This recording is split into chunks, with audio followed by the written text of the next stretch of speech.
we now finally come to the last life process in this chapter, that is the process of excretion.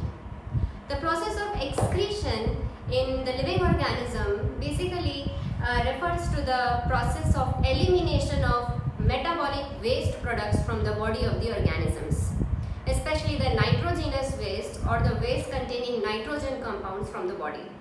Okay?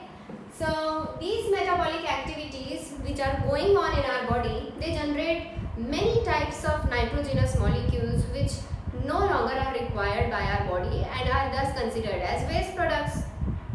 So as they are waste, they need to be transported out of the body, otherwise if present in larger amounts, they may prove toxic to us. So for the same process, we remove these waste products from the body and the process is called as excretion.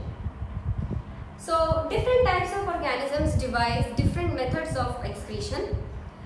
To be specific, the two main categories of organisms, that is the unicellular organisms and multicellular organisms, perform different types of processes to eliminate the waste product. Usually the unicellular organisms have a simple makeup, they have a simple cell, and so to perform the process of excretion, they do simple diffusion. What they do, they diffuse these waste metabolic products or molecules out of their cell body by simple diffusion process into the surrounding. Okay?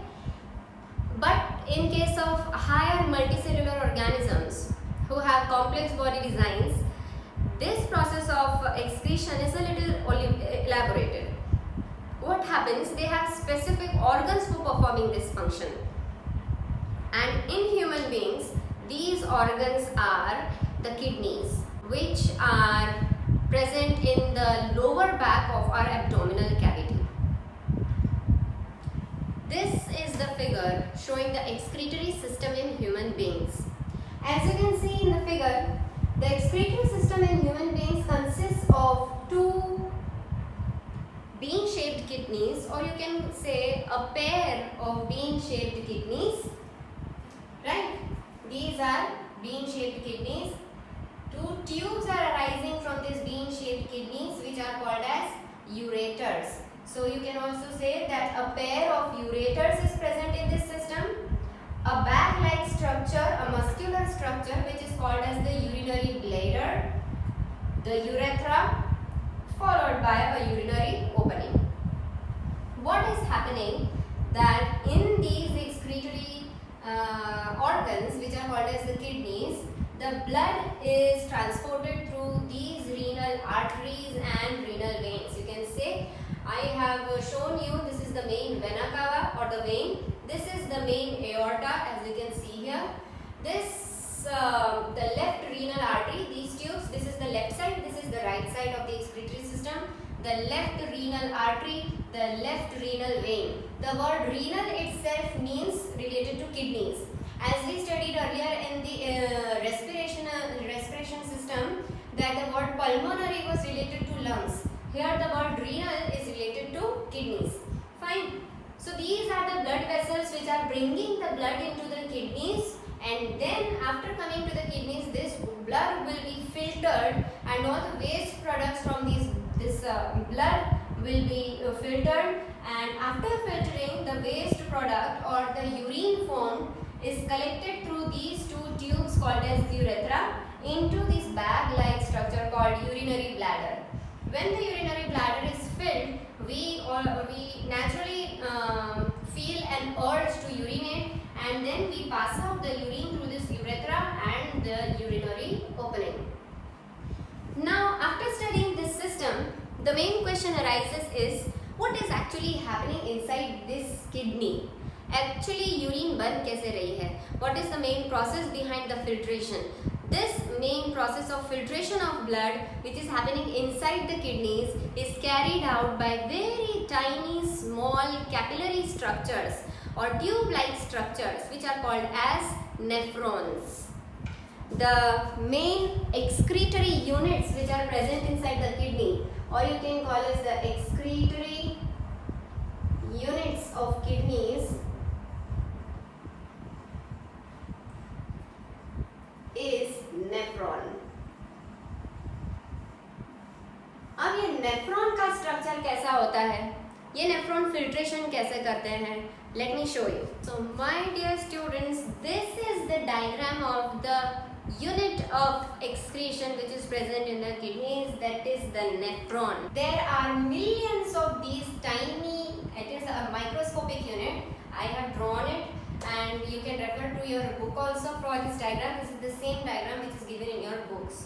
So millions of these tiny filtration units called as nephrons are present in our kidneys, and they are very tightly packed, very close to one another.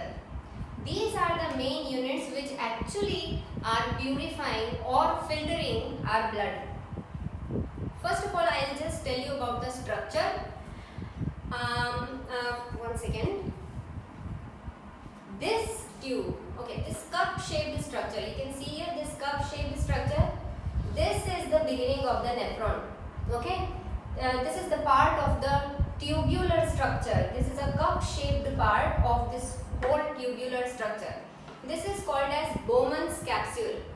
This cup-shaped structure is called as Bowman's capsule, and inside this you can see a mesh or a network of very tiny or very narrow fine blood capillaries, and this cluster of the blood capillaries is called as the glomerulus. Okay, so this glomerulus is actually arising from a branch of renal artery. This artery is bringing the blood from heart, and this blood is filled with nitrogenous waste and other substances. This impure blood, we can say, is coming from the branch of renal artery and entering into this glomerulus. Okay, this Bowman's capsule, and here is a very fine mesh of these blood capillaries. This artery is then divided into many capillaries.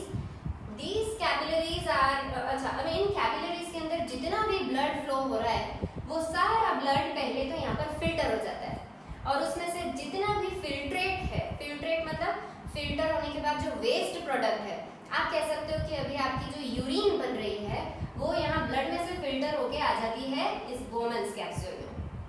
अब क्या होगा कि ये जो Bowman's capsule है वो उस filtered urine को लेके जाता है इस tubular part में.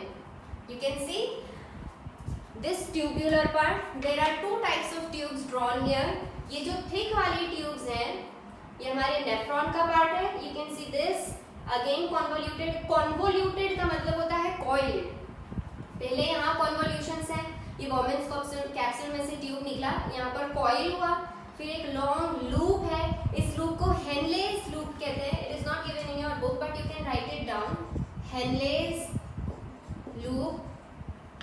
ओके, बिकॉज जिन साइंटिस्ट ने इस लूप को डिस्कवर किया था उनका नाम हेनले था, तो this loop is called as Henle's loop. फिर ये ट्यूब यहाँ लूप से होता हुआ ऊपर की तरफ जा रहा है और वापस से कॉइल हो रहा है. इसको कॉन्वोल्यूशन कहते हैं, proximal convolution and distal convolution. ये कॉन्वोल्यूशन जो है ये कॉइल ट्यूब फिर यहाँ पर एक कॉमन डक्ट में मिल जाता है. ये डक्ट कहलाती है कलेक्टिंग डक्ट. जितने भी नेफ्रॉन्स हैं आपकी किडनी में, उस नेफ्रॉन में जितनी भी यूरिन बन रही है वो सारी यूरिन कलेक्ट होकर इस कलेक्टिंग डक्ट में जाती है. ठीक है, अब क्या हो रहा है, पहली बार ब्लड का फिल्ट्रेशन हो गया ग्लोमेरुलस में, और यहाँ पर ब्लड फिल्टर करने के बाद जितनी भी यूरिन थी, वेस्ट प्रोडक्ट्स थे, एक्सेस वाटर था, उसको हम बोलते हैं इनिशियल फिल्ट्रेट और the urine. It is passed on into the Bowman's capsule. Bowman's capsule से अब वो यूरिन फ्लो होके इस ट्यूब में से गुजरेगी, और जब वो यूरिन इस ट्यूब में से गुजर रही है उसमें से काम की चीज़ों का रीएब्जॉर्प्शन होगा. समझ में आया? Okay, you can again rewind and play if you are confused. फिर से देखो, सब समझ में आ जाएगा. अब यहाँ तो आपका इनिशियल फिल्ट्रेट मिला, पहली बार जो फिल्ट्रेशन हो गया ब्लड में से वो यहाँ पर मिलता है हमको, उसको हम कहते हैं इनिशियल फिल्ट्रेट, और you can also call it as urine. उस इनिशियल फिल्ट्रेट में क्या क्या इंपॉर्टेंट सब्सटेंसेस होते हैं? It contains the glucose, because वो ग्लूकोज ब्लड में से आया है.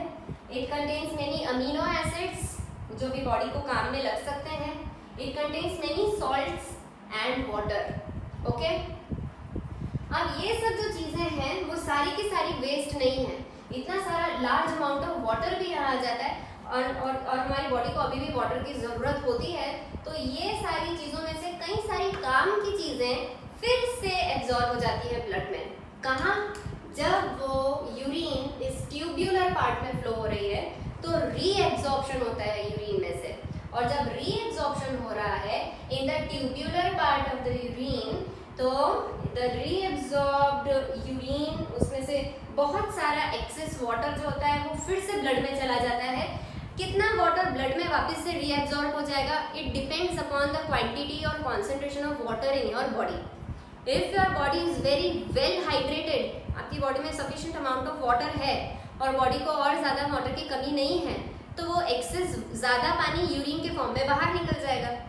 लेकिन अगर आपकी बॉडी डिहाइड्रेटेड है, बॉडी में पानी की कमी है, तो यूरिन में से एक्सेस वाटर फिर से बॉडी में एब्जॉर्ब हो जाता है, ब्लड में एब्जॉर्ब हो जाता है और बॉडी में ट्रांसपोर्ट हो जाता है। ठीक है, तो the how much concentrated your urine is, it depends upon the quantity or concentration of water which is already present in your body, and this is the reason whether you are hydrated or dehydrated you can just tell by looking at the color of the urine. Fine, तो बहुत सारे clinical test में urine के colour को देख के ही person की health बता देते हैं। ओके,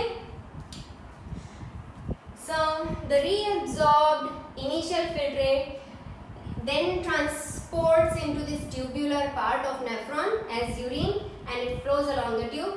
फिर जितना भी एक्सेस यूरिन होता है जिसमें से रीअब्जॉर्प्शन हो गया, अभी कुछ काम की चीज़ एब्जॉर्ब करने की नहीं रही, वो सारी यूरिन कलेक्ट हो जाती है कलेक्टिंग डक्ट में। कलेक्टिंग डक्ट्स जो होती हैं वो यूरिन्स को कलेक्ट करके सारे यूरिन को ट्रांसफर कर देते हैं इनटू द यूरेटर। मैंने अभी आपको इसके पहले डायग्राम बताया था किडनी का। It also had a pair of ureters arising from both the kidneys. ये यूरेटर्स एक्चुअली ट्यूब्स होते हैं जो किडनी को और यूरिनरी ब्लैडर को कनेक्ट करने का काम करते हैं। जितनी भी यूरिन होती है फिर वो किडनी से यूरिनरी ब्लैडर में भेज दी जाती है with the help of these ureters. Urinary bladder, जैसा कि मैंने आपको पहले बताया, एक मस्क्यूलर ऑर्गन है। The urine is stored in the urinary bladder until the pressure in the urinary bladder urges us to pass the urine out of the body through the urethra. This is how the filtration of blood takes place in our body, and all the nitrogenous waste, you can say the uric acid or urea, comes out of the body with the urine from our body. In this topic, that is the excretion process in plants, we are talking about how the plants are excreting all the waste products from their body. Now, when we talk about plants use very different method of excretion or removal of waste products from their body as compared to animals. Their machinery is totally different. What are the measures which are devised by plants for removal of different types of waste products? The list I have already made for you. You have to note down these points in your notebooks. First, we will talk about oxygen. Oxygen itself is a waste product for the plant because this oxygen is made as a product in the process of photosynthesis, and at that time oxygen is not required by the plant, so it is supposed as a waste product during the daytime or during the process of photosynthesis. Plants get rid of this oxygen by the process of simple diffusion through stomata, as you have already studied. Okay, so oxygen which is generated during photosynthesis is removed by the process of diffusion in plants. Second important waste product is the excess amount of water. As we know that plants continuously take up water from the roots to make a continuous water channel throughout the height of the plant, but that much amount of water is not actually required by the plant itself, and what they do, they transpire that excess water from their body. So excess water is removed by the plants by the process of transpiration. Other waste products which are not required by the plants or the other waste molecules are stored in the dead cells of the plant. As we know the fact that most part of the plant body is made of dead cells, and many of those dead cells are removed by the process of shedding off. For example, shedding off of old leaves, dried leaves or older parts of the plant. So this is also a method of removal of waste molecules or other wastes. Next is plants also store many of their waste products in the vacuoles which are present in their cells. So the things which are stored in the cellular vacuoles are also waste products which are stored by the plants. Waste products are stored in the form of resins or gums also in many plants, which are actually stored in the old xylem tissue of the plants. These are also the waste products which are no longer required by the plant itself. Now, some wastes are also excreted into the soil around the plants through the roots. There are many waste products in the root portion of the plant which are expelled out into the soil by the plants. And these are all the simple methods by which plants get rid of their waste products. So that we have completed our second chapter in science, that is the life processes. Thank you for watching everyone. See you in our next lecture. Bye.